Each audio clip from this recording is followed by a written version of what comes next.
Hi, and welcome back.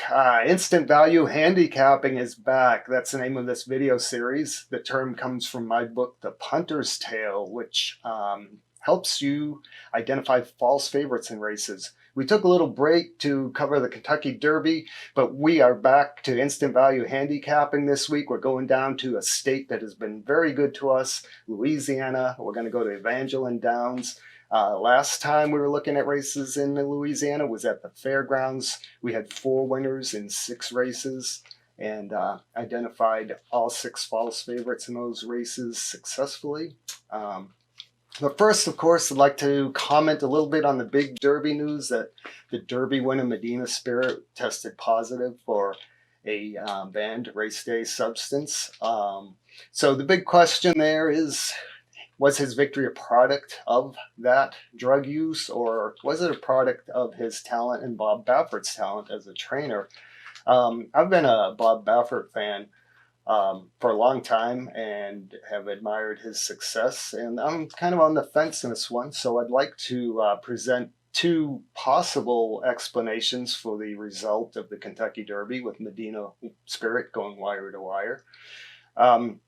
One is a very straightforward handicapping view of Medina Spirit, because there are 2 possible scenarios here. I'm trying to avoid any assumption of guilt on the parties involved, and this definitely is not a sour grapes analysis, even though I did not have Medina Spirit as my top pick. It's just an attempt to understand what produced this year's winner, which will help us predict who might win the Preakness and who might win the Kentucky Derby in future years. So processing the information here, Medina's Spirit pace progression in 2021, I think, is a big clue to what might have produced the results of the Derby. On March 6th in the San Felipe Stakes, you can see he ran 8.5 furlongs. The pace time, the 6 furlong time, was a 1:11 flat, which is on the slow side for Santa Anita for a graded stakes race for 3-year-olds. More importantly, he ran second and lost ground in the stretch. His late pace rating was a mediocre 84. His overall total pace rating was a 174, again, average or slightly below average. A month later, he runs in the Santa Anita Derby, slightly longer race, 9 furlongs. Again, he hits that 6 furlongs in 1:11. Not that fast for Santa Anita. Again, he runs second. Again, he loses ground in the stretch. Late pace improves slightly, but not much. Total pace rating, same thing, 176. So he's not looking like a strong Derby contender at this point. Also looks like a horse who's having trouble finishing races around 2 turns with any real kick. So now, May 1st, Kentucky Derby. Pace about the same, 1:11.1, but we get a different result. He holds off all the rivals down the stretch, gets a late pace figure of 94, a huge improvement. Total pace rating 183, that's a 7-point improvement. That is huge. Usually you see horses running about a 179, 180 in their final prep, and then improving to 183 or so in the Derby. This is a big improvement. So what explains it? It's possible that 1:11.1 pace figure explains it. That's kind of slow historically for the Kentucky Derby, and the track was playing pretty fast that day. I believe it was in the Pat Day Mile. The front runner set a 4 furlong time of like 43.86, blistering fast, still held on at the end, still held off challengers, and was not in danger of losing that race late at the wire. So the track was not against speed, looked like it was favoring speed. So that 1:11.1 in the Derby might have actually been kind of a slow, easy pace for Medina Spirit, which would explain why he had a lot of kick left in the stretch. Not sure it explains the 7-point improvement in total pace rating, but that's one logical possible explanation for his performance. The other scenario is that the drug use improved his performance. That one it would explain a 7-point improvement. It would seem to look at the other side of the coin, the other possibility that maybe needed a little boost to get there. And of course, the evidence isn't all in. We'll wait to see, but I think there's more to this story. It isn't the first time a Baffert horse has done this. Last year, if you look at Authentic, you see almost the exact same progression, where his pace ratings at Santa Anita and then at Monmouth and the Haskell weren't that fast. They're around 111. He goes to the Kentucky Derby, runs a blistering fast 1:10-1 to the 6 furlong mark, and he still kicks on at the end and holds off Tis the Law, who was a very strong and successful closing horse. And his TPR for that race was a huge 186. So we've seen Baffert horses do this 2 years in a row. Is this Baffert being a superb trainer, or is this something else? Stay tuned. I'm sure we'll find out more as time goes on. Before we move on to having some fun at Evangeline Downs this week, I just want to thank all of you who purchased my Kentucky Derby preview.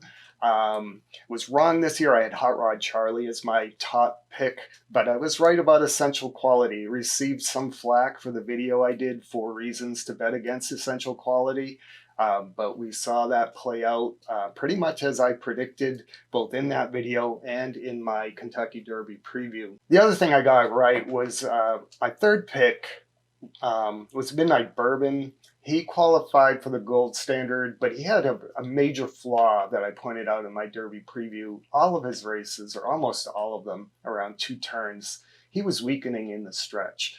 And so even though he managed to slightly hold on to the gold standard parameters in Louisiana Derby, I did not like him and was leaned towards not putting much money or any on him at all. So Hot Rod Charlie, Rock Your World were my 2 top picks. Rock Your World got slammed out of the gate, lost all chance right there at the start. And Hot Rod Charlie got jammed up a bit on the first turn. He fell just far enough behind the winner, Medina Spirit. He couldn't make up the ground. Again, the pace might have been easy there, which would explain why he couldn't close on the winner. And then there are the other explanations. Anyway, thank you for buying the preview. It's been right 5 of the past 8 years now. Top pick in the other years, finished 2nd, 3rd. So still right there, right on it. I think approaching it the right way. All right, let's have some fun. Let's go to Louisiana.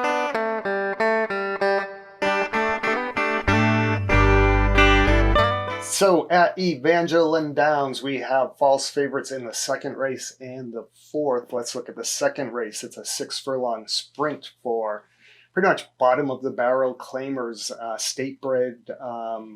Actually, no, not state bred. This is just open to all horses, but $5,000 claiming level, non-winners of 2 races, lifetime. So the favorite here, number 4, Trey is, I guess, would fall into the mustachioed wife category of false favorites in my book. He has had a shot at this company. Took him many tries to break maiden when he got into this non-winners 2 lifetime last time out. He trailed by a lot at the half and managed to lose even more ground from there to the finish. So he's coming in off a very weak race, 1 for 13 lifetime. We're going to take a shot against him with 2 horses here. The first one is going to be Optimistic, the 3 horse whose morning line is 4-1. Optimistic is a need to lead horse coming off of a drop in class from a race where he was very far over his head. Looks like that race was just a conditioner. He got out in pretty fast fractions for the opening quarter and then faded from there. Comes back to a level he should be able to win at, and the odds are good. The favorite's weak. We're going to take a shot with that. The other horse I like in here is number 5, Royal Galaxy, morning line 6-1.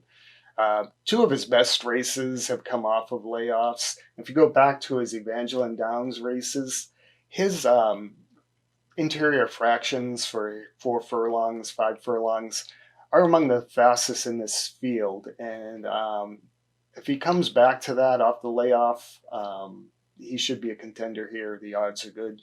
Those are the two plays for the second race at Evangeline Downs. And before moving on to the fourth race, I just want to mention we have a lot of new viewers since we did our last instant value handicapping segment.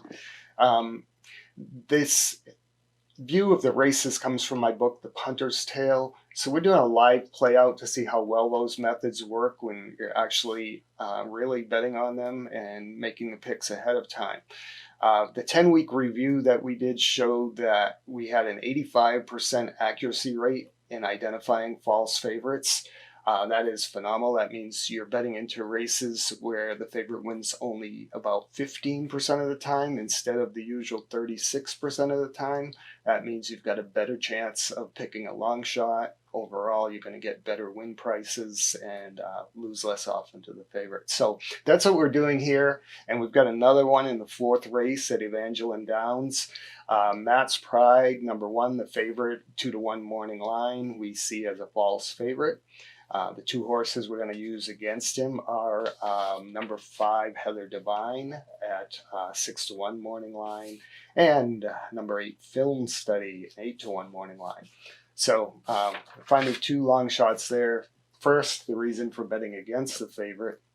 He takes a sneaky little drop here from open $5,000 claimers to state bred $5,000 claimers, and it's a negative drop because he trailed by a lot at the halfway point in the race and lost ground from there to the finish. So he's coming off a weak race. They're trying to find weaker competition for him. That's not a strong move. We're betting against him. Heather Divine comes up first here for us. This filly, this mare actually gets a positive rider switch from Ashley Prasad to Joe Stokes. Ashley Prasad's a very good jockey down there, but Joe Stokes wins 38% of the time when he rides for this trainer. And it looks like he's coming into this race pretty well, has a very sharp 4-furlong workout. 6-1 is a nice price. And just to kind of make it up to Ashley Prasad, we're going to pick her horse too. She's riding Film Study. Film Study has some solid pace and final times in the past. The last race at Evangeline wasn't that good. That was on April 29th. But the speed figures on Briss are progressing upward. And that last race a little faster than it looked. She trailed towards the back of the field, but the times are fast. So 8-1 morning line, we'll take a shot.